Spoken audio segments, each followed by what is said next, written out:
Hey, I just ate a bunch of snacks and I got a bunch of food stuck in my teeth, so I can show you just how well these floss threaders work for me. It's just 3 inches by less than 6 inches.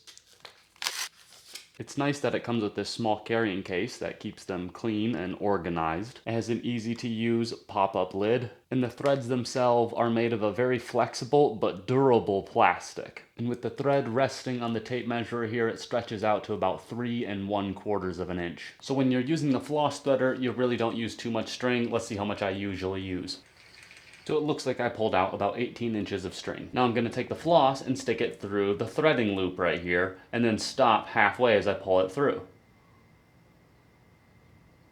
Now you can see there's about equal lengths of floss on each side pulling on the thread. Now you're going to take this end and thread it through whatever you are threading. So it might be braces, implants, dentures, something like that. I have a permanent brace on my bottom teeth, so I'm going to thread it through one of the gaps that I have between my lower teeth, and you'll see how I do that. I'm going to start by grabbing one side of the floss as I thread it through my teeth. I'll thread it through this gap right here and hang on to that piece of thread that I was hanging on to and pull it all the way through with the threader. Now in this case there wasn't really any food stuck to it, so I'm going to just wash it off and stick it back in the container because these are reusable. But to continue here, I'm going to floss like I would by hanging onto one side, and the other side, because it's wrapped around the lower brace that I have on the inner here, and I'm just going to hop over from tooth to tooth. And then I'm going to go back in the other direction, doing them all again, and then just pull it through that gap on the way out once more. These are great for anyone who wants to floss around their braces, their dentures, their implants, if you have a permanent brace like I do,